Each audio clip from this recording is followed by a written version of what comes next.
We are temporarily suspend our regular programming to give way the Sunday worship service broadcasting from the Jesus is Lord Church only here on 101.1 KISS FM and DWCJ 97.9. Today I invite everyone to please stand para po sa ating scripture reading. So I will be reading from the book of Matthew, chapter 6, verse 31 to 33. New Living Translation, verse 31. So do not worry, saying, what shall we eat, or what shall we drink, or what shall we wear? For the pagans run after all these things, and your heavenly Father knows what you need, that you need them. But seek first His kingdom and His righteousness, and all these things will be given to you as well. God bless the reading of His word. Praise the Lord. Sige po yung malakas na palakpak para po sa ating Panginoon. Hallelujah. Yes, ako praise po. Nananalapat sa ating Diyos na buhay. Hallelujah. Hallelujah, Jesus. Hallelujah, Lord. Hallelujah, Holy Spirit. Amen. Tayo po ay nasa huling Sunday na po ng buwan ng March. Bakit po ba natin na i-flash yung theme po natin for this month? Praise the Lord. Sabay-sabay po natin basahin. Christ's sufficiency is the answer. Experiencing true fulfillment. Praise the Lord. Sa araw-araw po natin, napakinggan po yung iba't ibang katuroan patungkol po dito. Naniniwala pa po na tayo po ay nakakaranas sa sufficiency ng ating Panginoon. Amen po. Praise the Lord. At hayaan po natin that this day, amen, no, yung sa panibago mapapakinggan po natin ay makatulong din po ito to transform us. At hayaan din po natin na this afternoon ay mag-expect po tayo sa ating Panginoon, sa Kanya pong magandang gagawin, sa Kanya pong pagkilos, at sa Kanya pong malayang pakikipisan po sa atin. Kaya let us allow ourselves to freely worship the Lord. At hayaan din po natin na malayo po nabuksan ng ating mga puso upang minsan pa po nating maranasan ang presensya po ng ating Panginoon. Amen? Sige po siya, we give God the best cup of praise. Thank you, Jesus. Thank you, Lord. Shall we lift up our hands? Panginoong Jesus, nakikita mo ang kamay ng bawat isang ito. Hayaan mo, Lord God, na patuloy kang kumilos, patuloy kang mangusap, O God. Lord, we need to open our eyes, our hearts, oh God, our ears to see you once again. Lord, this is our dedication, this is our declaration, Panginoon. We will never let you go. We will continue to worship you in spirit and in truth. Hallelujah. Shall we all worship the Lord in this place? Hallelujah.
pagsamba.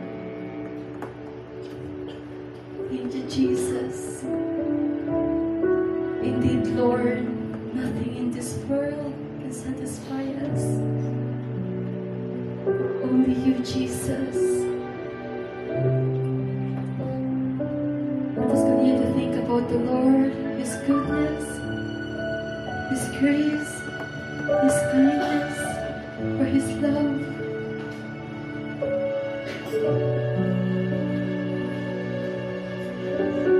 Kulang ang salita, Panginoon, upang kami po ay magpuri at magpasalamat sa lahat po ng iyong kadakilaan, sa lahat ng iyong kabutihan. Hayaan mo, O Lord, na sa magandang hapon na ito, papurihan ka po namin ang aming pagsamba. Hallelujah.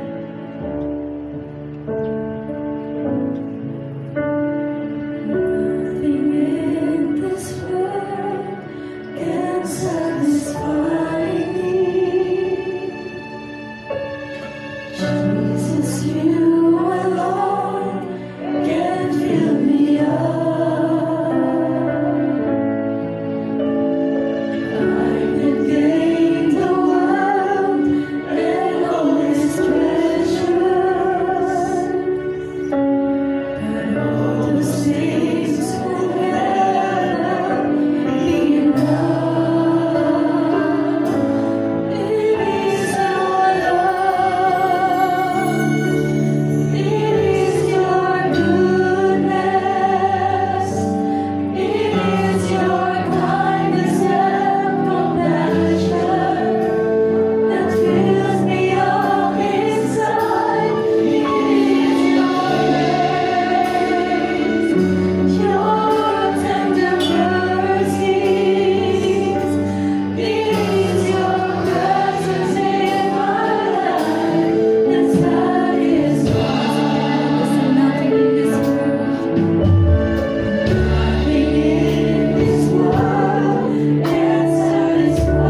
Panginoon, sa pagtanggap mo sa aming pagsamba.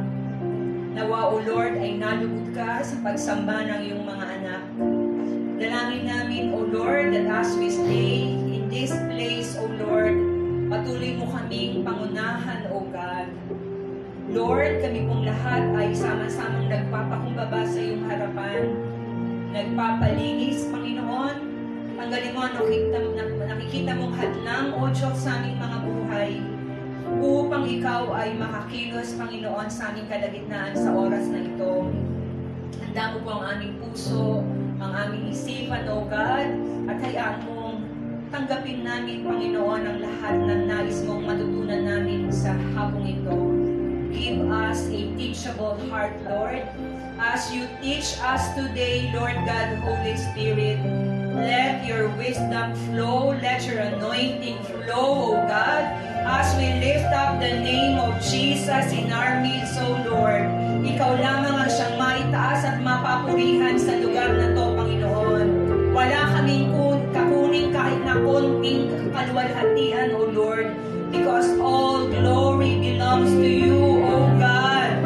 Father, as we stay in this place, as we hear your word, continue to transform us, Lord, from glory to glory. Maraming salamat po. Patuloy po namin ipinagkakatiwala sa iyo ang aming gawain sa hapong ito. This is our prayer in the mighty name of Jesus. At ang lahat po ng anak ng Diyos ay magsabi ng Amen. Amen. Pinakamalakas po ang palakpak. Praise the Lord. Makakumuna po tayong lahat. Ayan. Palakpak ng mga hindi inaantok. Praise the Lord. Magandang hapon po sa bawat isa. At tayo po ngayong hapon ito ay nasa ikalimang linggo na ng buwan ng Marso. Ang haba ng March. Talagang 5 linggo. Hello po, magandang hapon sa inyong lahat. Ako ay muli natutuwa at nalulugod dahil muli ko po kayong nakita. Si ate, oh. Hindi ko alam kung welcome pa ko. Ako yung welcome. So, pareho kaming first timer. So ngayon po ay mag-aaral tayo uli at ang ating pong theme ngayon, kagaya ng binasa nyo kanina, ano po ang theme natin for this month of March? Christ's sufficiency is the answer. Experiencing through fulfillment. Galing po sa Colossians chapter 2, verses 9 and 10. Dadagdagan po natin yan ngayong hapong ito. Sisimulan po natin basahin sa Colossians chapter 2, verse 8. Samahan po ninyo ako, dadagdagan natin. Sabi po dito, see to it that no one takes you captive through hollow and deceptive philosophy, which depends on human tradition and the elemental forces in this world, rather than on Christ. Verses 9 and 10, for in Christ all the fullness of the deity lives in bodily form, and in Christ you have been brought to fullness. He is the head over every power and authority. So ngayon po,